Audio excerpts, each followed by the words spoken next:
las palabras del autor del libro, doctor Óscar Pamo. Doctor Osvaldo Segarra, presidente de la Academia Nacional de Medicina. Doctor Raúl Morales Soto, vicepresidente de la Academia. Señores secretarios, doctor Alejandro Busalleo y Jaime Viena. Señores académicos, estimados profesores, colegas, señoras y señores. Realmente quisiera empezar agradeciéndole vuestra presencia. Me honran con su presencia en esta noche que considero muy importante en mi vida profesional, ¿no? Ya que estoy presentando una obra más. Realmente me ha sorprendido el doctor Wagner y el doctor Álvarez con sus elogios. Y espero que cuando ustedes lean la obra también estén de acuerdo con ellos. Ya se ha dicho mucho de lo que yo iba a decir, así que voy a tratar de ser muy breve. En los diversos trabajos que he hecho anteriormente, llego al siglo XIX, me he encontrado frecuentemente con la presencia de médicos franceses, y es eso lo que me motivó a hacer este estudio. Encontré dos trabajos muy ligeros, dos artículos del doctor José Neira, destacado académico que ustedes todos han conocido, y del doctor Juan Manuel Cuba. Dos artículos muy ligeros sobre la medicina francesa en el país, y que lógicamente esto sirvió para tratar de ahondar sobre el tema, ¿no?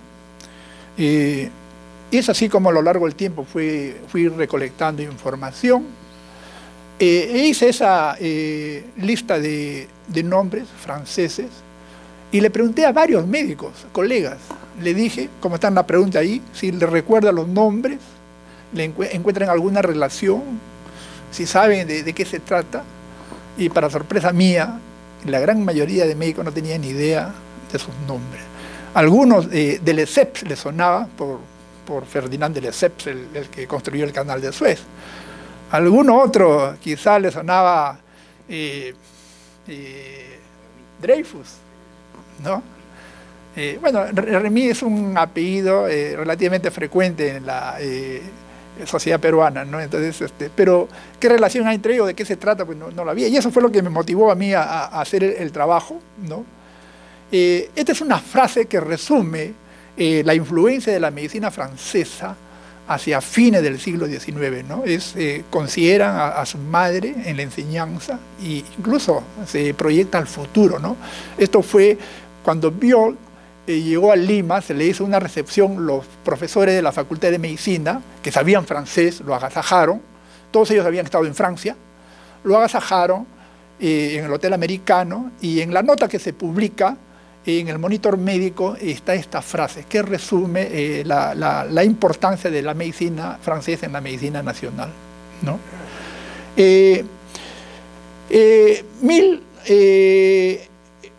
1824 es una fecha muy especial porque para ese entonces prácticamente todos los países que constituían la América española ya se habían independizado. Quedó Cuba, que lo hizo en 1895, Puerto Rico en 1896 y Filipinas en 1898, ¿no? Y es ahí cuando comienza a ocurrir una migración importante del hombre europeo hacia la América. Se vienen a hacer la América, ¿no? Y es así como vinieron algunos médicos, solo, no fue algo concertado, alguna política de gobierno, sino se vienen algunos médicos franceses al Perú y que realmente dejaron huella, que es lo que les voy a tratar brevemente de presentar. La ruta era larga porque tenían que llegar al Caribe, cruzar el Istmo de Panamá, luego nuevamente en barco a Guayaquil y al Callao. La otra ruta era bordear toda la costa atlántica, doblar Cabo de Hornos y llegar al Callao. Había una tercera ruta que era llegar a Buenos Aires y al lomo de Acémilas, cruzar los Andes para llegar al territorio peruano. Eran tiempos difíciles y así como un poco a poco cómo se va ocurriendo la migración de estas personas. Ya se habló de Juan Manuel Dávalos, el mulato que estudió en Montpellier. En 1830 llegó un cirujano francés de la Armada Francesa, llegó el barco al Callao y él renuncia a su cargo y se queda en el Perú, a Lima. Ejerció como cirujano, enseñó farmacia, enseñó en el Colegio de la Independencia, tuvo un cargo importante en la Sociedad de Beneficencia de Lima, también administró temporalmente la botica francesa, hizo la primera talla vesical registrada en el Perú, Manuel Douglas, pero también participó en la política. Apoyó a Orbegoso, se opuso a Gamarra, apoyó a Santa Cruz en la Confederación Perú-Boliviana, apoyó a Echenique y se enemistó con Castilla, y justo cuando Castilla entra en 1855 al gobierno, él se va antes de ser deportado. Muere un año después, dicen, solo y pobre en París. Manuel Douglas, cirujano, ¿no? Ya se mencionó a Abel Victorino Brandán, quien llega al Perú en 1824, es un médico muy pintoresco. Él trajo la quinina, la trajo como sal, ¿no? Lo que se habían llevado como corteza poco más de 200 años antes a Europa, él la trajo ya sintetizada como sal, sulfato de quinina, ¿no? Y era un hombre muy prolífico, le gustaba relatar todo lo que veía, las epidemias, y él saca la primera publicación, como se mencionó, Anales Medicales. No fue muy bien recibido por los médicos locales, lo combatieron, sacó 5 números y se fue del país. Regresaría años más tarde y lo seguían combatiendo, hasta que desapareció del mapa Abel Victorino Brandán. Él es el que publicó la primera revista médica. Recién tendríamos que esperar hasta 1856 en que los médicos publican la primera revista médica nacional, ¿no? Pero él fue el que hizo la primera publicación estrictamente médica, ¿no? Ya les expliqué lo importante que es 1924, ¿no? Y comienza el aflujo de extranjeros. Hay una fecha muy importante que es la de 1856, cuando Heredia funda la nueva Facultad de Medicina. Antes se puede decir que la medicina es precientífica, es la medicina medieval, se enseñaba pues lo de Hipócrates, Galeno, el canon de Avicena, eso es lo que se enseñaba en la escuela médica, ¿no? Pero a partir de 1856 con Heredia cambia el panorama, el programa es una copia del programa de estudios de la Facultad de Medicina de París, ¿no? Lógicamente, como ya se mencionó, y en este momento se tenía que tener la gente suficiente como para que enseñara todas esas materias, ¿no? Pero aún así todavía la medicina en el mundo seguía siendo un enigma. Se hizo sangrías hasta en Europa y acá también hasta mediados del siglo XIX. Y 1868 es un hito porque ahí aparece la teoría microbiana. Pasteur descubre que el cólera del pollo es producido por un vibrio. 2 años después, Koch descubre que hay una bacteria que produce la tuberculosis, y así por el estilo. En los años siguientes se van a descubrir una serie de parásitos, bacterias, hongos, protozoos, productores de enfermedades. Entonces, por eso les pongo para que tengan en el tiempo esos hitos que hay que considerarlos, ¿no? Franceses no hubo muchos realmente, fíjense, hacia mediados del siglo XIX habían contabilizado, es cierto, a pesar de todas las dificultades que era para registrar a todos los inmigrantes, cerca de 2.700 franceses. Luego de la guerra con Chile y cuando se acaba la bonanza del guano, disminuyen los europeos y hacia fines del siglo XIX había menos de 1.000 franceses registrados, ¿no? Y los inmigrantes franceses comenzaron a irse a Brasil, Argentina, Uruguay y algunos de ellos a Chile y México, ¿no? Ya se mencionó Madame de Fessel, ella estudió obstetricia en la Escuela de París y quiso enseñar, fue con su esposo a New Orleans, que fue una colonia francesa, acuérdense que ella fue vendida a los norteamericanos por Napoleón. Las cosas no fueron allí y se fue a México, recaló en Guadalajara, quiso hacer una escuela de obstetricia, tampoco fue bien recibida y se vino al Perú. Y aquí con muchas dificultades ella conoció a Bolívar, a Lamar, a Orbegoso, a Gamarra, y presentándole su proyecto para crear una escuela de partos y un hospital para asistencia de gestantes, ¿no? Y eso lo consiguió con muchas dificultades, y ella vino al Perú en 1826 con su esposo y se va a ir del Perú en 1836 y un año después muere. Se va porque se encuentra enferma y muere un año después de haberse ido, ¿no? Ella deja los cimientos de lo que sería, como ya se mencionó, la Escuela Obstétrica del Perú y la Maternidad de Lima, ¿no? Esta es la cuarta calle del Jirón de la Unión, que se conocía en ese entonces como la de Mercaderes. Ella se mencionó en 1826, se inauguró la botica francesa por Félix Remy, un francés. Esta botica francesa importaba insumos, medicamentos, artículos de laboratorio, instrumentos para los médicos, ¿no? La anécdota se dice que allí se vendió un medicamento que le curó la gastritis a Bolívar, ¿no? Allí en 1847 se aplicó por primera vez el éter, el anestésico general, ¿no?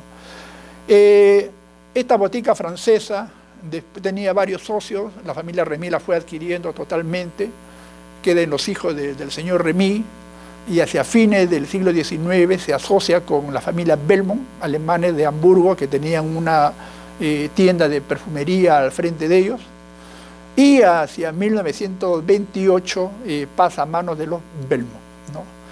Los Belmont, que se dividían en la industria farmacéutica, y si ustedes se acuerdan, serían los dueños de ABF. ABF es Antigua Botica Francesa, ¿no? Este es un recibo de esa botica. Ese es ya hacia fines del siglo XIX en asociación con los Belmont, ¿no?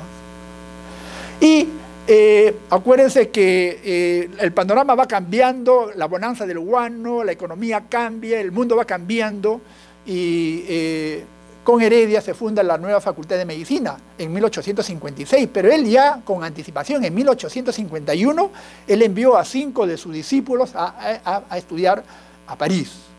Ellos regresan y van a enseñar esas materias. En realidad no es algo único, porque cuando uno revisa, era una moda. En los demás países todos los gobiernos enviaban becarios a Francia para que aprendieran las especialidades médicas. Pero no solo fueron ellos regresaron y formaron parte de la escuela médica en 1856, sino todos los médicos que ustedes encuentran ahí fueron a Francia a especializarse con su propio peculio. Por supuesto que hay más, aquellos que se dedicaron a la práctica privada y no enseñaron en la facultad, pero ellos son los que constan allí, enseñaron a diversas materias, pero que habían ido a Francia, ¿no? Entonces, Francia, la escuela médica francesa es el norte de la medicina nacional en adelante, ¿no? Y en 1858, debido a un acuerdo de gobierno a gobierno, se consigue, debido a la fama que tenían las monjas de San Vicente de Paúl, para que vengan al Perú. Y eso se consigue en 1858, cuando viene Sor Teresa Burdat, con 44 monjas y 4 sacerdotes, vienen y se establecen aquí en el Perú, en los hospitales coloniales de San Andrés, Santa Ana, la guardería de niños, y poco a poco en los años siguientes van ocupando todos los hospitales y se van a ocupar de la enfermería y de la administración de los hospitales. Es Sor Caraza, la hija del presidente de la Beneficencia de aquel entonces, que tenía mucho interés en ser una de las hermanas de la caridad, y es la primera que lo consigue, ¿no? Ellas administran, por ejemplo, la farmacia. Ustedes en la crónica médica hay reclamo de los farmacéuticos porque dejaban en manos de las monjas la administración de la farmacia. Hay reclamos y hay pugna de los comerciantes nacionales tratando de ser proveedores de los hospitales, pero las monjas, ¿qué es lo que hacían? Compraban en bloque, en masa, compraban directamente en Francia a menor precio y lógicamente sin las artimañas conocidas de los comerciantes.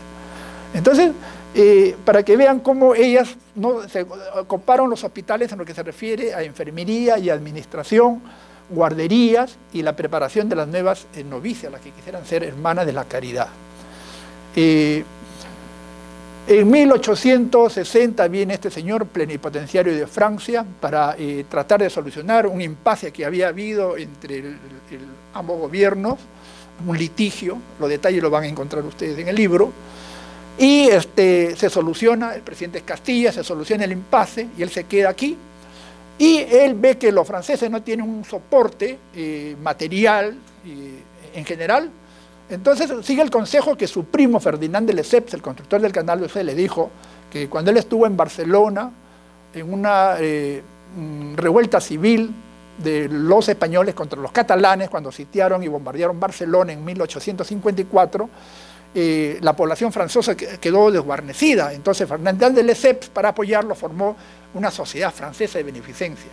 Y eso fue lo que le recomendó. Entonces, cuando él vino al Perú, luego de solucionar el impasse, funda la Sociedad Francesa de Beneficencia, ¿no? Y poco después por ejemplo, también fundaría en la Bomba Franza, ¿no? Este señor también fue uno de los gestores de, en 1867, fundar el Hospital Francés, la Maison de Santé, la primera entidad privada, que no solo atendería a los franceses, sino a cualquier otra nacionalidad, incluso a los nacionales, y que alojaría también como médicos de planta a los más destacados médicos de la Facultad de Medicina, ¿no? Acuérdense que Carrión falleció en el Hospital Francés, en la Maison de Santé, ¿no? En 1885. Este señor en 1868 muere de fiebre amarilla aquí en el Perú, ¿no? Esta es una fotografía de la Maison de Santé, la calle Mapiri, una de las salas de los franceses, un hall, así era antiguamente, en la calle Mapiri, es Miguel Aljovín, ¿no? Hay un impasse, los detalles lo van de franceses, pelea de franceses, y las monjas de San Vicente Paúl se retiran de la clínica Maison de Santé. Entonces se hacen las gestiones para traer nuevamente, necesitaban personal de enfermería, administrativo para la clínica, y traen a las hermanas de San José de Cluny. Las hermanas de San José de Cluny nuevamente se dedican a la parte asistencial de las clínicas, y no solo eso, sino que va un poco más allá, se ocupan la parte educativa, comienzan a formar colegios, ¿no? Secuela de eso es el colegio que todos ustedes habrán conocido de San José de Cluny. Hay varios colegios, ¿no? Entonces ellos no solo incursionan en salud, sino también en educación, ¿no? Este señor es harto conocido por los historiadores del país, fue uno de los concesionarios del guano, se volvió uno de los hombres más ricos del mundo, hombre controvertido, esa parte no la vamos a tocar porque no viene al caso.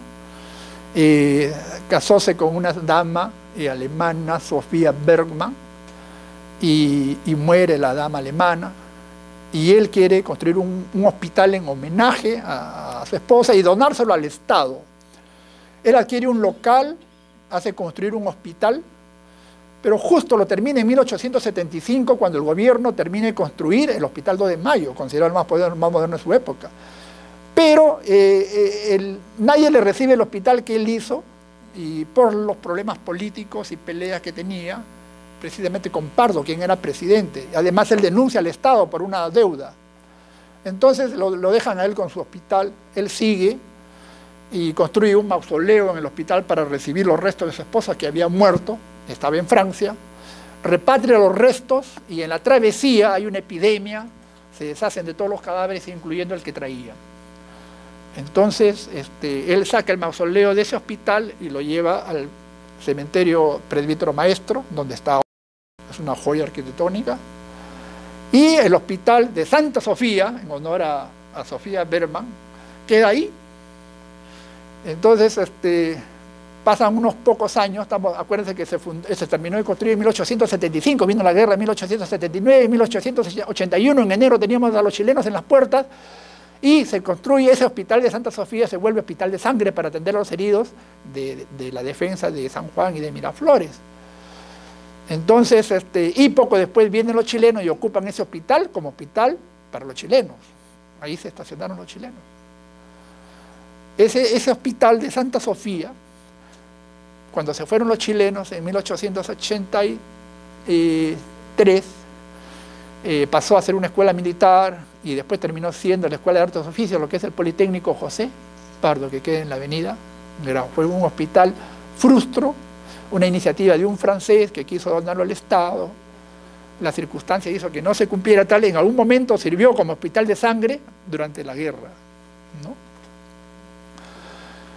Vignon, francés, vino al Perú a muy corta edad, traído por su padre, estudió farmacia, un hombre muy notable, muy apegado a la Academia Nacional de Medicina, y ya le voy a decir por qué. Y entre sus logros, en realidad cuando uno, alguien lo ha ensalzado, pero cuando uno estudia lo que hizo, él hizo una modificación de un método ya establecido de cómo se fabricaba la cocaína. Y él da a conocer a la academia, presenta sus trabajos, presenta sus productos y quiere producir industrialmente. Pero el problema es que en ese momento la cocaína se volvió un boom. Y mientras él trabajaba artesanalmente, los laboratorios, las transnacionales como Merck y las otras alemanas, norteamericanas, pues tenían producción industrial. Tenían aquí agentes que compraban la coca, la embalaban y se la enviaban. Poco después se dieron cuenta que las hojas se podían malograr, se hongueaban o se humedecía. Entonces, ¿qué es lo que hacían? Las preparaban en pasta. Ya de esa época ya se preparaba en pasta. Entonces, se la llevaban como pasta. Y la coca pues se usaba en caramelos, en chicles, en bebidas, en pasta dental, etc. Hasta que poco después se dieron cuenta que era tóxica y lógicamente dejó de ser un boom para producirla. Pasó a ser más bien poco a poco a ser ilegal, ¿no? Pero Vignon tuvo esa, digamos, hizo un método sencillo, barato para producir coca. No tuvo la suerte de poder conseguir de venderla industrialmente y ganar dinero, incluso con rentas para el país como él quiso, ¿no?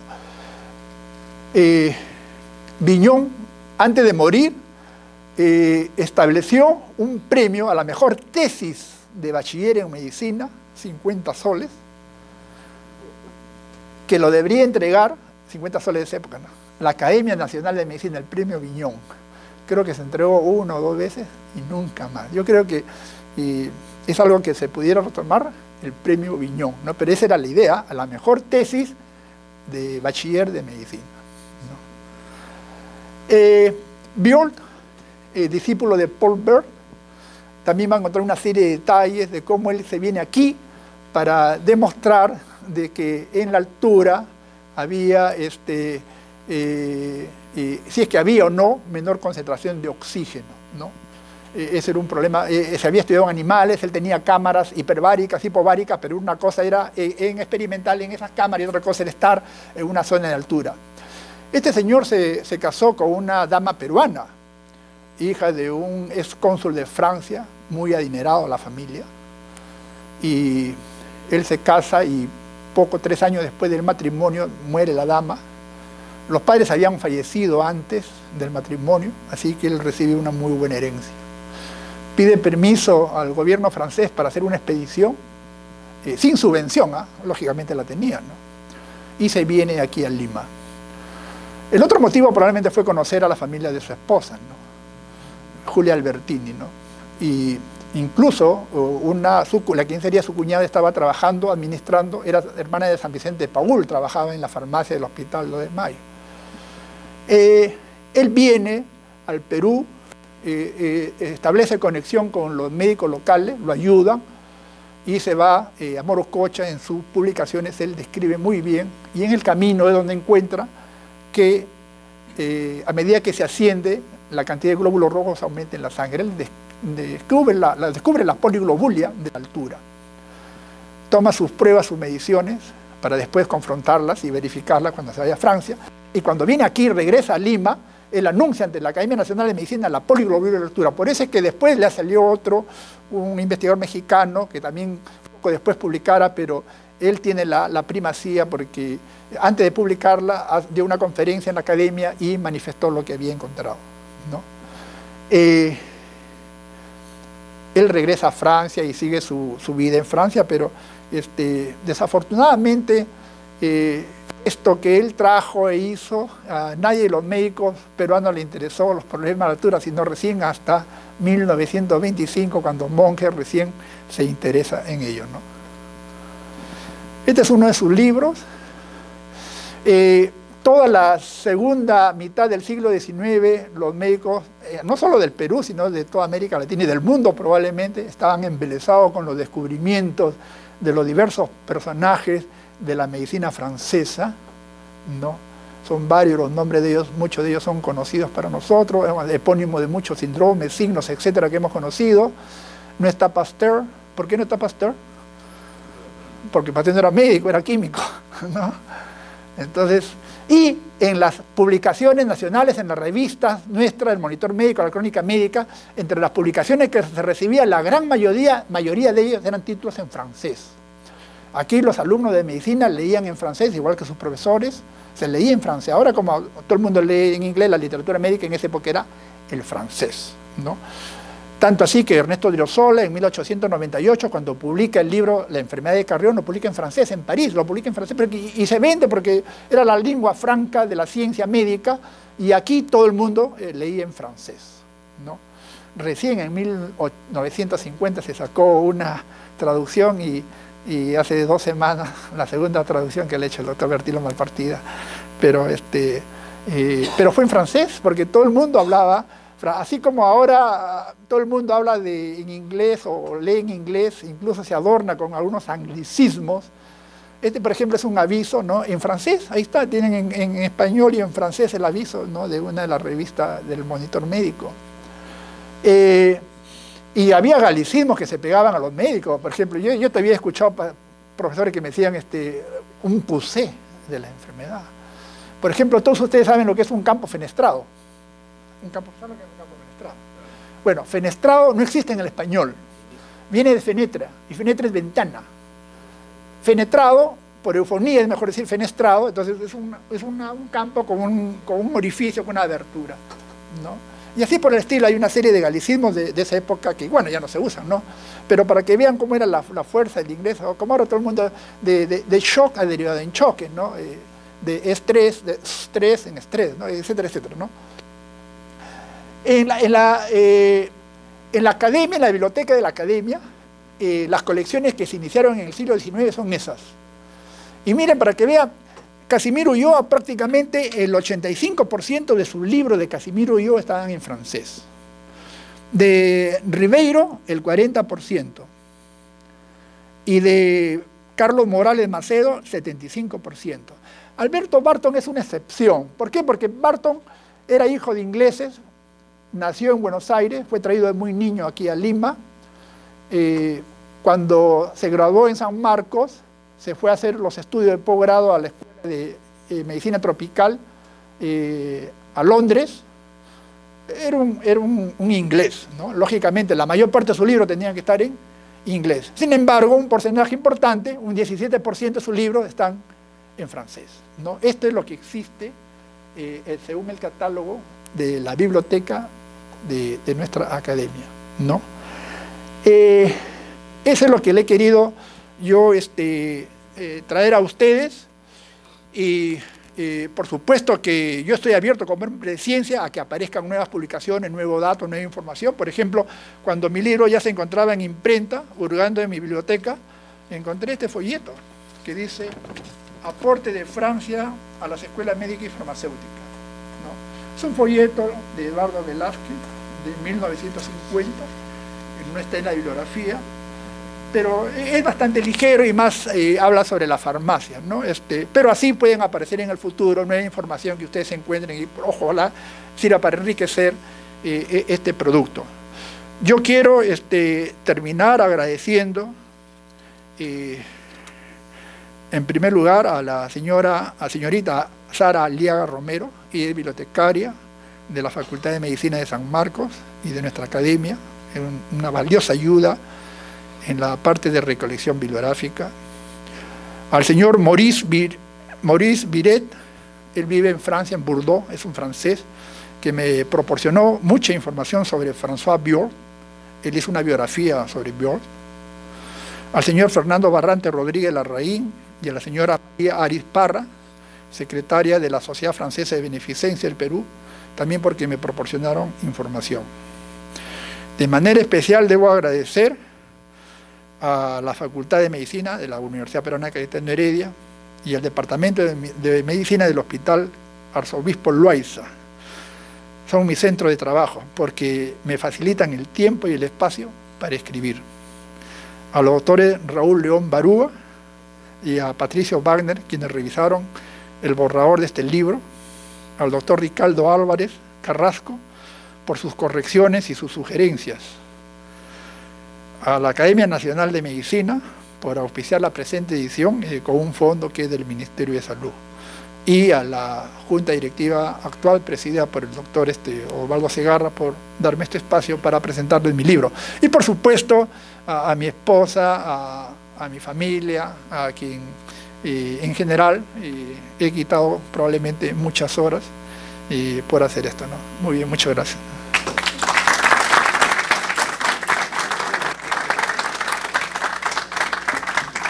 Muchas gracias, doctor Pamo, y felicitaciones por este nuevo aporte al acervo editorial de la Academia y de la Medicina Peruana.